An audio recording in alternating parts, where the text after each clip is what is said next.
Hello, dear fans, friends, and subscribers. Welcome to your edition of the Cricket Happening Show, in which I'm going to talk in a very brief manner about West Indies and England, the first one day international that happened, which was a sort of a big record that it created. West Indies, in fact, amassed 360 for 4, for 6, probably, and that was the highest score by West Indies against England in a one-day international, and it was a wonderful knock from none other than Chris Gale, who really butchered the English bowling to make 135, 129 balls, which included 12 sixes and 3 boundaries. And even though West Indies actually got their highest ever total against England in ODIs, but England, as you know, are a very, very powerful unit. They staged the most successful chase in their history, in their ODI history, by hunting down the total of 360, which was set up by the West Indies, by winning the match by 6 wickets with tons for Joe Root and also a spanking knock from the opener Jason Roy. And also, the other thing was that in this particular match, there was a record number of sixes scored. The previous record was 22 sixes in a game between West Indies and New Zealand, which was played at Queenstown. And today, there was a new record set in ODI history, as 23 sixes were smacked in this particular match in the first ODI between West Indies and England, with a major share going to Chris Gale, who got 12 sixes. So that's a new record for an ODI where the maximum number of sixes has been scored, and it is 23 sixes in this first ODI between West Indies and England. But the good thing was that England hunted down the total in a marvelous manner, I thought, with clinical precision, and they won this match. So West Indies have lost this match, and England have taken a 1-0 lead in the ODI series. And talking about Bangladesh and New Zealand, yesterday New Zealand made a clean sweep of the series, of the ODI series against Bangladesh, by winning the match by, I think it was, if I'm not wrong, it was 80, it was 242. So basically, yes, it was an 88-run victory by New Zealand, where New Zealand put up a score of 330 for 6, and Bangladesh were looking like absolute spring chickens when Tim Southee was on absolute fire, as he went on skiting the wickets, as he finally had a tally of 6 wickets to his name, as Bangladesh were bowled out for 242, but they had one sort of silver lining in their chase, I would say, and that was Sabbir Rahman.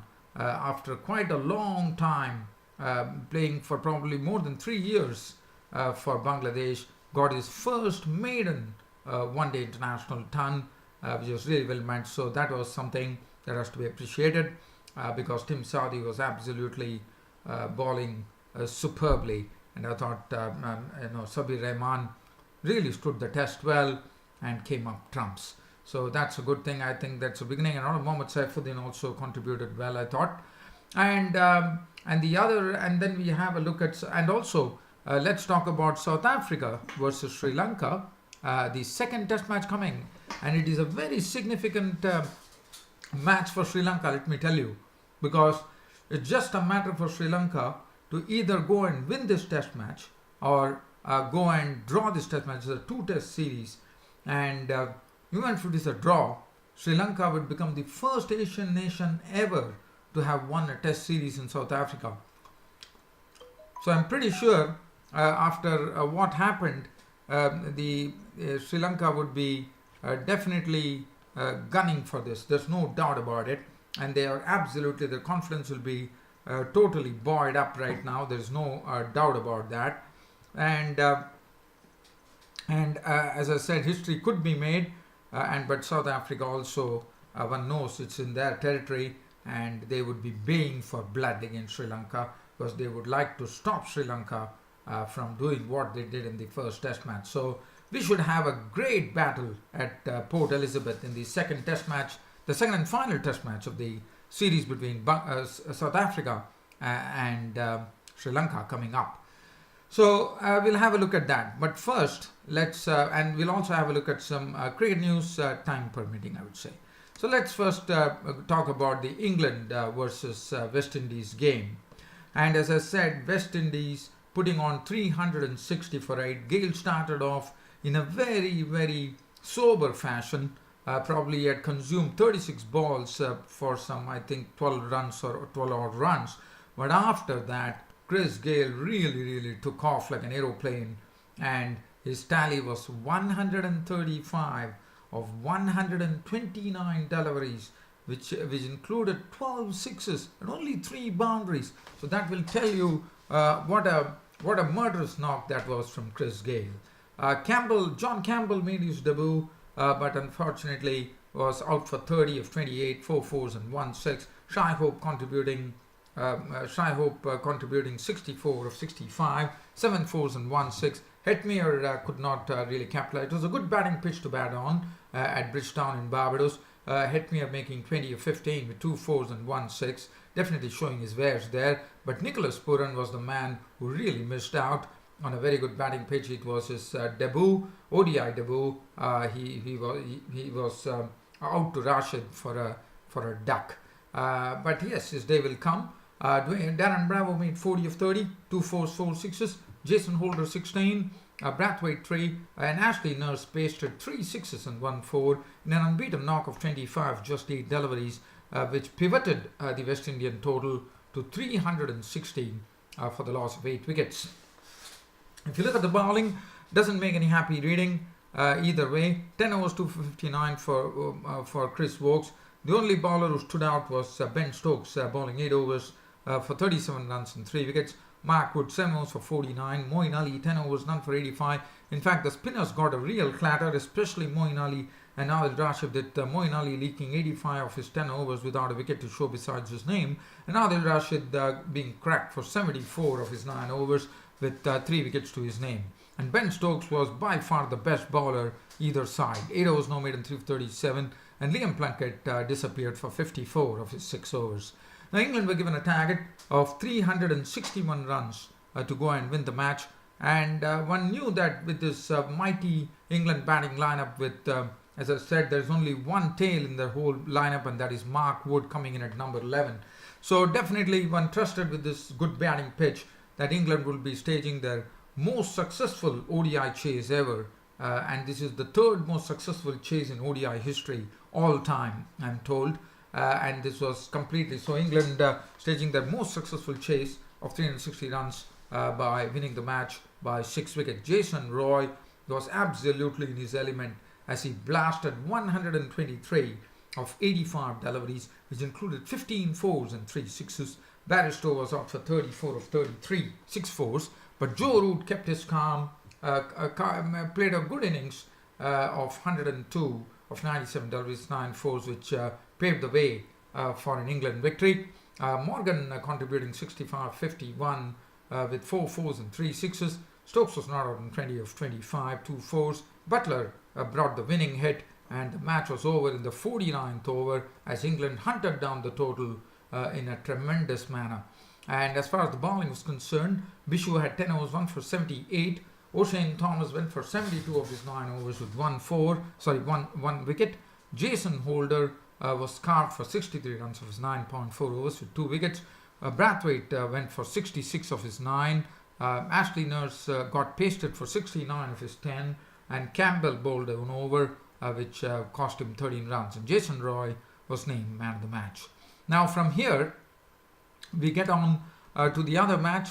And here we are talking about the match that happened yesterday between Bangladesh and Bangladesh and New Zealand.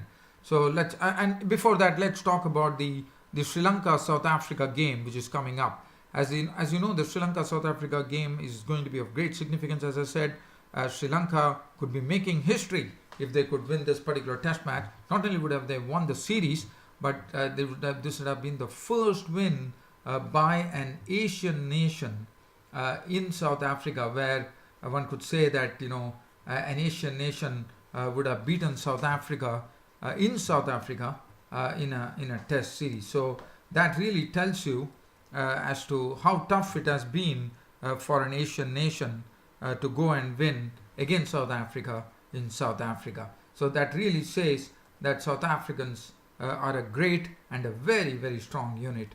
So Sri Lanka can be absolutely proud that they put it across South Africa in the first Test match in a wonderful manner. So let's talk about. So Sri Lanka definitely, as I said, they would be going into this match against at Port Elizabeth tomorrow in the second and final Test match with ounces of confidence. There's no doubt about that.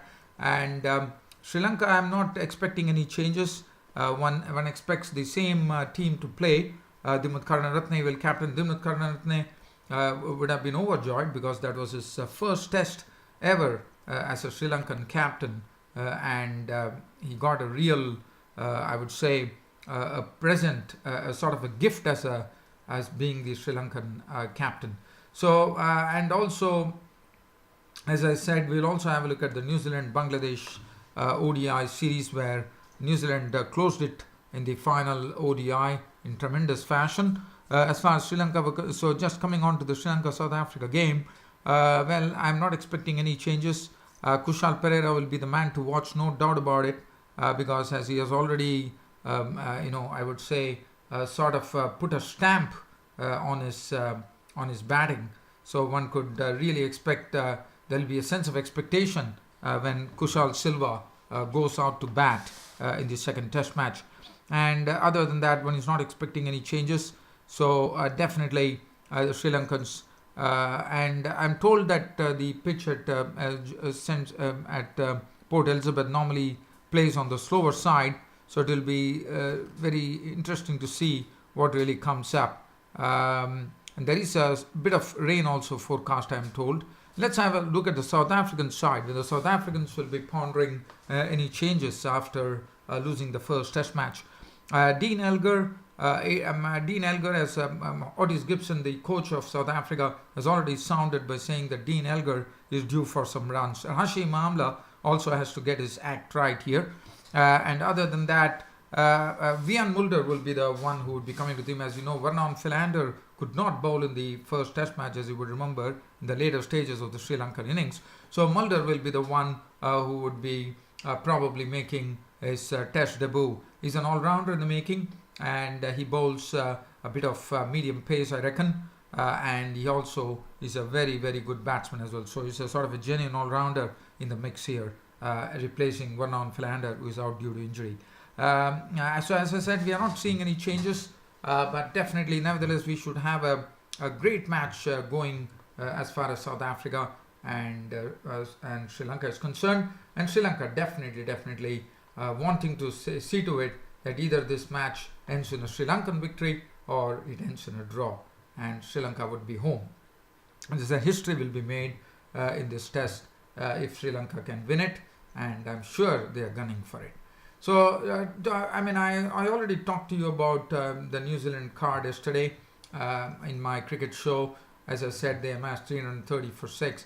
So that is the guy. And we also talked about Mustafizur Rahman bowling his costliest spell ever in one-day internationals, giving away 93 runs in 10 overs with 2 wickets to show besides his name. For Bangladesh, the start was a sort of an ominous start for them. They never teed off. They were reduced to 2 for 3 by Tim Saudi. Initially, he knocked off Tamim Iqbal, Liton Das, Soumya Sarkar in a tries to reduce them to 2 for 3. And after that, Soumya Sarkar got a ball which actually held its line, and it actually nipped back, and Soumya Sarkar was out for naught. Liton Das trying to flick a delivery was LBW ball Saudi. Tamim Iqbal wafted into a delivery which was moving away from Saudi, and Latham behind the sticks did the rest.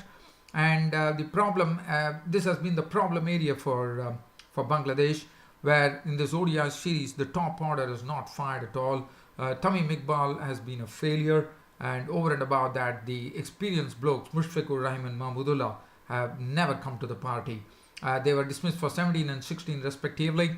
Sabir Rahman, as I said, would remember this match because he got his maiden ODI ton, and one has to really credit him for really weathering the onslaught weathering the tremendous bowling spell from Tim Southee. He was a victim of Southee initially in the final bend, but Sabir Rahman got his maiden ODI ton after a gap of 3 years. He has been playing international cricket, so Sabir Rahman probably I can say is really flowering right now. And he made 102 of 110 balls, holding the innings and trying to see to it whether he can get them close. But unfortunately, he perished for 102 of 110 deliveries, 12 fours and 2 sixes. A wonderful innings from him. Beautiful drives, nice cut shots. He really improvised as well. Mohammad Saifuddin, who has been doing very well for Bangladesh, I thought he has been a sort of a find, I would say, for Bangladesh in this particular ODI series, because yesterday he had a very good spell where he had throttled the New Zealand batsman with a spell of 6 overs for 18, but definitely got a bit of stick, I would say. But other than that, he was the best bowler yesterday for Bangladesh, even though New Zealand amassed 330. Mohammad Saifuddin also has shown his ability with the bat in this ODI series. This is his probably his second contribution of 40 odd runs. He gave very good company to Sabir Rahman to stem the tide, but could go only as far as 44 of 63 balls, was concerned 4 fours. Mehdi Hasan Miraz played a good hand in the final analysis, but that was really not enough. He made 37 of 34 with 7 fours, and that was all over. 242 all out, with Tim Southee returning figures of 9.2 overs, 1 maiden, 65 runs and 6 wickets. Trent bowled 9 overs, 1 maiden, 237. Granholm 5 overs, 1 for 18. So Tim Southee was an absolute fire there. First he shaved the top, and then he came in and cleaned up the New Zealand further batting order. Ferguson 10 overs, none for 50. Santon turned up his pace a real notch, one could say. Santon was very good. They were very watchful with Santon after losing a lot of wickets to him in the previous ODI. So Santon 10 overs, 2 minutes, none, 46. And Neesham bowled 4 overs for 24. So it was a clean sweep by New Zealand in the ODI series. They swamped Bangladesh 3-0 in the ODI series. Tim Southee was named man of the match. Martin Guptill took away the player of the series, and rightly so. So these are the things that I wanted to talk about. And other than that, the cricket news, if I would like to briefly mention, I'll say Hamilton Masakadza of Zimbabwe has been named the captain of Zimbabwe team for the 2019-2020. So basically, he would be the captain in all the formats of the game. And Peter Moore, I reckon the wicketkeeper batsman, would be his deputy. Basically, he would be the vice captain in all the 3 formats. So Zimbabwe have gone with some continuity here, and I think that would really be something that will be welcome, because it also gives the captain a sort of a flexibility to experiment a few things and see what works and what doesn't work. So that is one thing that I wanted to share. Well, other than that, nothing really to talk about, dear fans and subscribers. It's about time for me to pull the curtain down on this cricket show for today. Hope you all liked it, and see you all tomorrow. Until then, it's good night.